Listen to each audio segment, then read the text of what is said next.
Hoy, en la mañana europea, se acaba de publicar el informe de la Federación Internacional de Derechos Humanos. Estamos hablando de una de las instituciones internacionales de defensa de derechos más viejas del mundo. Tiene más de 100 años, está integrada por 178 organizaciones de todo el mundo.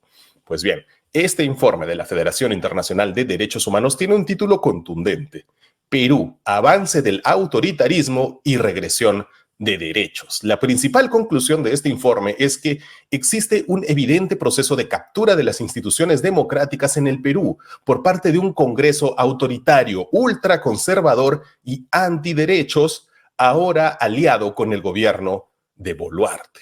El informe debe ser uno de los diagnósticos más completos de la actual situación que se ha publicado hasta hoy, porque además ve todo el panorama político y se va hasta la raíz más inmediata, el origen del efecto dominó que sufrimos hasta hoy: la negativa de Keiko Fujimori a reconocer el triunfo de PPK en el año 2016 y el desarrollo de una campaña desestabilizadora desde entonces. Además, habla del racismo de la segunda vuelta del 2021 y son muy claros en señalar la deriva del gobierno de Pedro Castillo y su responsabilidad en un autogolpe de Estado.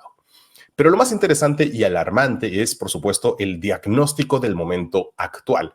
El documento denuncia que las graves restricciones al control político han consolidado un autoritarismo parlamentario. Y dejemos que nos lo explique Natalia Yaya, directora adjunta de la Oficina de las Américas de la Federación Internacional de Derechos Humanos. Vemos que desde hace años se viene dando un proceso de deterioro democrático y de captura de la institucionalidad estatal por un proyecto político conservador y antiderechos liderado por el Congreso, aliado con el gobierno de Dina Boluarte, que ha desembocado en la grave crisis social y política que actualmente atraviesa el Perú y que avanza hacia un autoritarismo.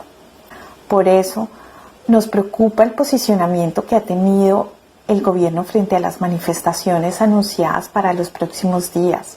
No solo los anuncios de declarar nuevamente estados de emergencia, sino el proyecto de ley que limita el derecho a la protesta e incluso a las garantías procesales, lo que es totalmente autoritario y ha incentivado e incentivará a que se mantenga e incremente el rechazo a este gobierno. El informe también hace énfasis en el lamentable rol de la fiscal de la Nación, su negativa a mostrar sus tesis de maestría y doctorado, pero sobre todo en el doble estándar que ha tenido frente al estallido social. Por un lado, la Fiscalía investiga a los líderes de las protestas por criminalidad organizada y por otro, ha desarmado las fiscalías de derechos humanos y priorizará la investigación de delitos de terrorismo. Y así en el Perú se vive una situación, según el informe, en la que todos los que deberían controlar al gobierno y velar por la reparación a las graves violaciones de derechos humanos están jugando en favor de Dina Boluarte. El informe es muy claro en mencionar que hubo graves violaciones de derechos humanos, que hubo violencia y represión desproporcionada en las masacres de Andahuaylas, de Ayacucho y de Puno. Lo destacan en números, además. Se declararon 12 decretos supremos de estado de emergencia y el estallido dejó 67 fallecidos, de los cuales al menos 20 podrían categorizarse como ejecuciones extrajudiciales causadas por las fuerzas del orden. Y la evidencia de que fue el Estado el responsable es muy sencilla, que hasta hoy, casi medio año después del estallido, la policía no ha reportado el decomiso de ni una sola arma de fuego en manos de los manifestantes.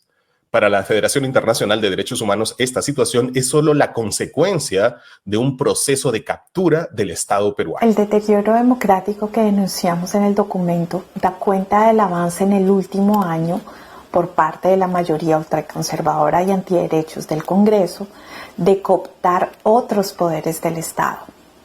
Se capturó el Tribunal Constitucional y la Defensoría del Pueblo, en los que se nombraron personas con insuficientes credenciales académicas y jurídicas en procesos altamente cuestionados y que alteran la independencia y autonomía de esas instituciones.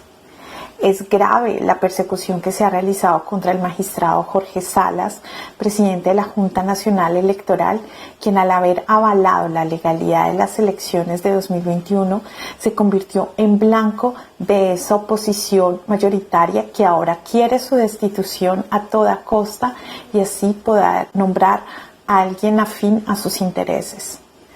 Igual nos preocupa la independencia de la justicia.